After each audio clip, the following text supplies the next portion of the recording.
Welcome to Ready to Derive. I love inverse functions because when graphed together, they make beautiful pictures like this, and they're inextricably linked in so many ways.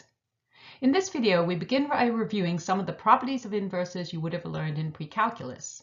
We then will discover a new super cool property relating their derivatives. As always, there will be lots of visuals and plenty of practice to help make the concepts gel. So without further ado, let's get started. So let's begin with a review of how to find the inverse of a function. So here is an exponential function. And if you recall from a previous math course, most likely pre-calc, could be algebra 2 trig, you begin by replacing f of x with y. So let's do that now. And then to get the inverse function, you switch x and y. Now technically, once you've done this, you've actually created the inverse function. If you were to graph that on Desmos, you would see the inverse function. But what is customary is to actually solve that for y, to get y alone. So the first thing we would do is subtract 3 from both sides, then divide by 2. Now to undo something being raised to the power of e, you could think of it as taking the ln of both sides, knowing that ln, natural logarithm, is the inverse of e to whatever power, or you could just rewrite as a logarithmic equation. So it would become that. And then your last step would be to add 1 to both sides. So maybe I'll just flip this. Plus 1. And then the very last step was to always sort of replace that y with the new definition, f to the minus 1x, which means the inverse of f of x. And so this would be our final inverse function. So now let's review some properties of inverse functions that you might recall. The first is that the graphs of inverse functions are symmetric about the line y equals x. So here we go. The orange function is our original exponential function, and the green is our inverse logarithmic function. So, and the line y equals x is right there. And what it means to be symmetric about that is if you fold your graph paper over the line y equals x, the orange and green curves will coincide. Now, this makes sense because to get the inverse, we just switch x and y in the first place. So what follows next is that if you know the point AB is on f, so look at that point 1, 5. If that's on the original function, then 5, 1 is on the inverse. So let's just keep that more general. So if any point AB is on the original function, this will become very important later. Then we know that B, A will be on the inverse. Since we get the inverse by switching y's and x's, it may not come as a big surprise that the domain and ranges switch. You might recall that from precalculus. And finally, this is a very important property for testing that an inverse function is indeed an inverse, is to make sure that if you plug the inverse function back into the original or vice versa, you get left with x, the original input. So what that might look like, let's just take an example to demonstrate this. So technically, if we plug 5 into the inverse, so let's start by plugging 5 into the inverse and seeing what we get out of that. So the inverse function would say to take the ln of 5 minus 3 over 2 and add 1 to it. That would be the ln. 5 minus 3 is 2. 2 over 2 is 1. And if we do that, we come out with, let's see, just use a different color. Log of 1 is 0 plus 1. The answer that we come out with is 1. So that means this is 1. So our next step to verify this identity would be to put 1 now, let's put that back in as red, into our original function. So that would be 2e to the 1 minus 1 plus 3. That's 2e to the 0 plus 3. E to the 0 is 1. 2 plus 3 is 5.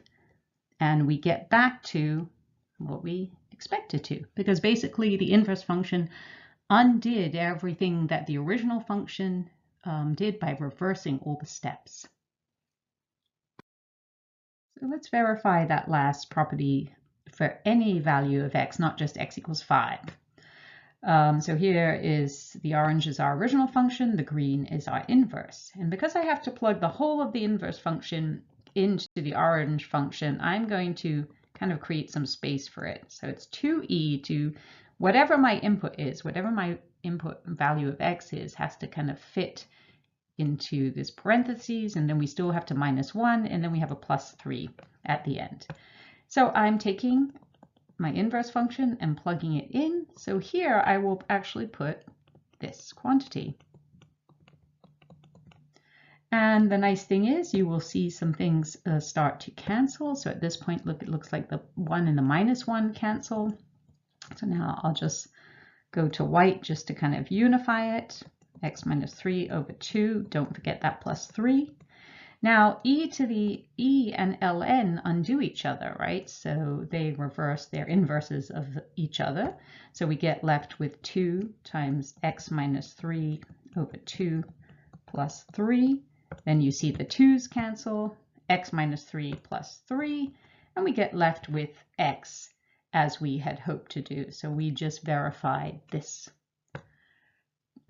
form of it. Now, you could also, technically, to check for inverses, you would also have to check that this comes out to be x, but I'll leave that up to you to verify.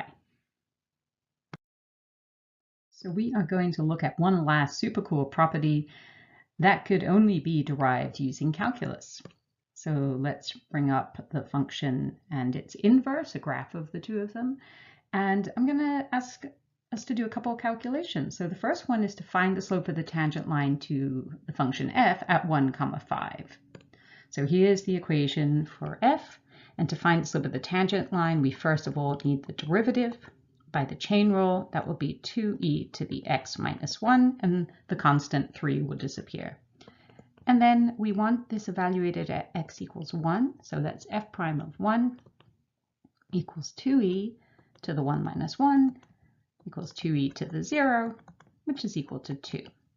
So that is the slope of this incoming tangent line at 1, 5. The next thing I'd like to do is find the slope of the tangent line to the inverse function at its corresponding point, 5, 1. So 1, 5 and 5, 1 are reflections of each other around the line y equals x. So they sort of go hand in hand. So let's have a look at the inverse function. And to take the derivative of, to indicate the notation for the derivative of this inverse function, you have to put a little prime outside the brackets there and then keep the x there. So this is also a function of x, and the derivative of ln is 1 over whatever is in the parentheses there. The constant of 1 disappears, and you should always be on the alert to use the chain rule. So the derivative of the inside function. But what is the inside function? Well, let's be a little careful here and let's rewrite it as 1/2 x minus 3/2. Because only if you do that do you notice that the derivative of the inside function is actually 1/2. So you have to take this and multiply it by 1/2. We do a little algebra, so simplification. The reciprocal of that will be 2 over x minus 3 times 1/2. The 2's cancel, and we're left with 1 over x minus 3, the derivative of the inverse function. And now we want to evaluate this at 5. So this cumbersome notation again. Because it's so cumbersome, we will be using g of x to represent the inverse instead of f to the minus 1 moving forward. So this is going to be 1 over 5 minus 3, which equals 1/2. So the slope of this incoming tangent line is 1/2. And what is the relationship that I'm hoping you'll notice? Well, you might hazard a guess that they're reciprocals. And in fact, that is true. The slopes are reciprocals, and we will be proving that shortly.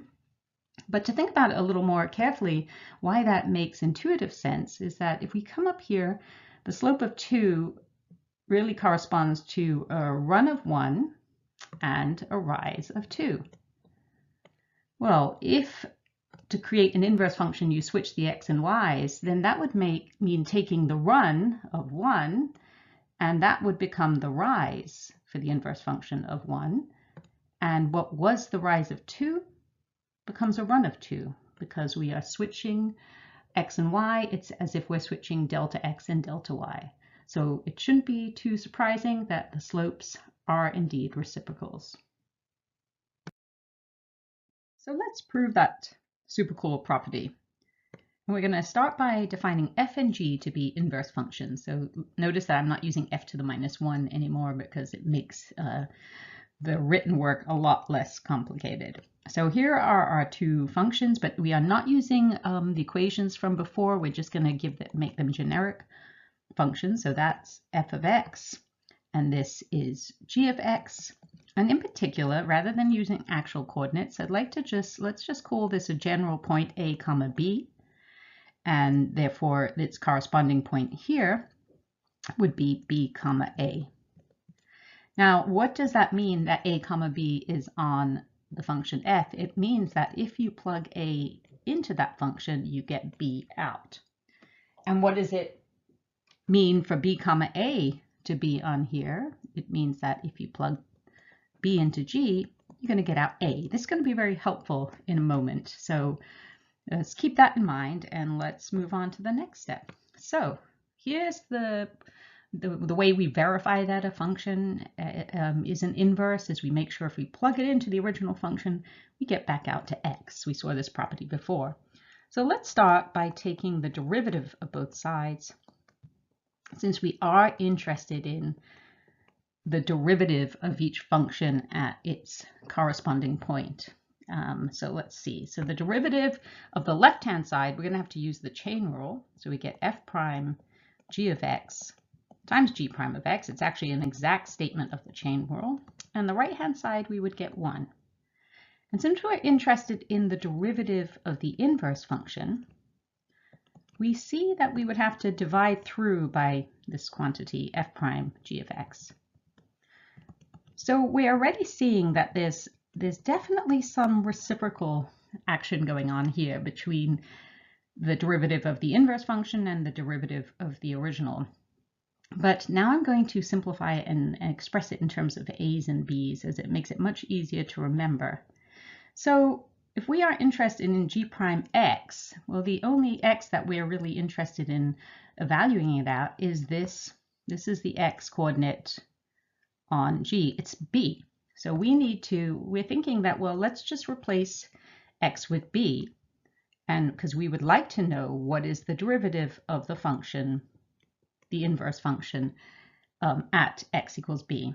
And then we have 1 over here, and I'm going to go to orange now for f prime, but we're going to think about what is g of x when x is b. So g of x, when I put in x equals b, that's g of b, which we just discovered over here is just a. So g of b is equal to a. So I am just going to put a into here. And then we get a really nice relationship that's easy to remember.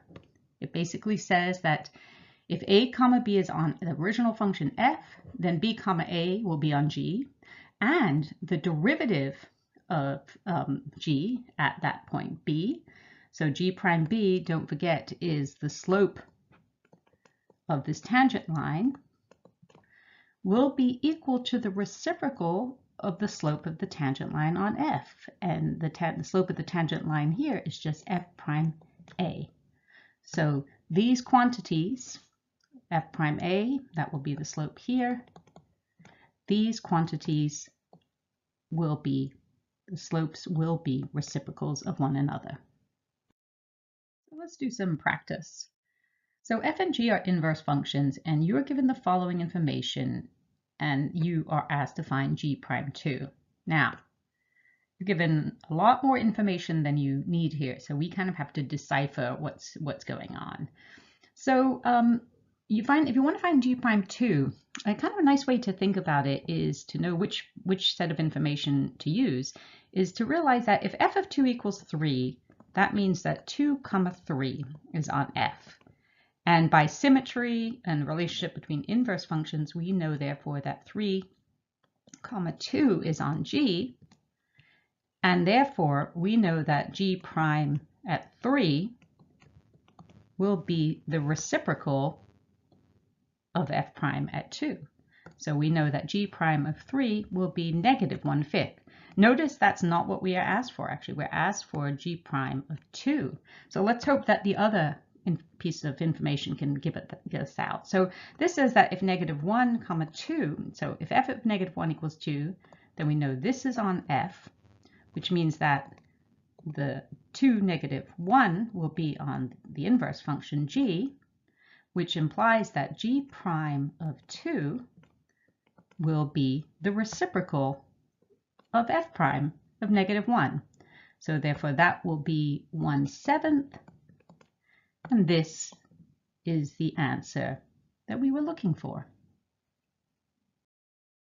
I'm going to do the second of 3 practice problems. So if f and g are inverse functions and f of x is defined by this cubic function, find the equation of 2 different tangent lines to g. Notice that we aren't actually specified as to which points to choose, so we get to be a little creative here.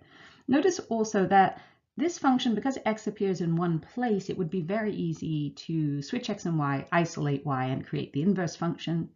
But because it's a cubic function, I'm thinking the inverse will be a cube root, and I don't really feel like finding the derivative of a cube root function. So why not use the property introduced in this lesson? So here we go. But now I'm going to give you a slightly different way of organizing the information in a table. It's going to make it very easy to work with problems like this in the future. This is going to be the table for f of x, and I get to choose the points that I want to use. So I'm going to use x equals 0 and x equals 1, because this is a very open-ended problem. And to find the y values that correspond to those, I just have to plug 0 into the function. So 0 minus 1 cubed plus 2, we get 1.5. So that is our y value. And then f of 1, you could do this yourself, and this will come out to be 2. And then I just have to find the slopes of these tangent lines on f of x at these points. So let's come over to the upper right here and work out the derivative by the chain rule. It's going to be 1.5 x minus 1 squared, and the constant of 2 will go away. So now we get to do f prime of 0. We plug 0 into the derivative formula, 0 minus 1 squared, and that's going to come out to be 1.5 also. That's a bit of a coincidence. I'm going to write it as 3/2 because slopes often are written as fractions. And then you can figure out that f prime 1 will actually work out to be 0. Once we create this table, it becomes very easy to create the table for g of x, because we just reverse the points, switch the x and y coordinates. So those are the corresponding points on the inverse function. And we take the reciprocal of the slopes. So this is 2/3. Here, x equals 1.5. And the reciprocal of 0 is actually undefined. So we have a vertical line at x equals 2. So let's now just put this into point slope form so we get the equations of the tangent line. So this will be y minus 0 equals 2/3 times x minus 1.5 is 1 tangent line. And at x equals 2, we have a vertical line. Vertical lines are always of the form x equals. And then we just steal the x coordinate, x equals 2, and we're done. So this is our last practice problem. If f and g are inverse functions and f of x is defined as such, then we need to find g prime of 4. Now, notice here that because x appears in multiple places, it would be very hard to find the inverse function. So we are going to have to go about this in a roundabout way. So let's get those tables up and let's see. So we have this one is going to be for f of x, and this is for g of x. And let's see what we can work with. So we need to find g prime of 4. So all we know is that x needs to be 4 on g. Well, if x is 4 on g, then we know that the y coordinate on f is also 4. But we have a problem because we do need to find this x coordinate. Otherwise, we can't find the slope there. So, well, we know y is 4, so we just, well, that means this has to be 4, and we have to find the value of x that makes this true. So we need to set that equal to 4, and then we need to solve and do a little algebra. So let's bring 4 to the other side.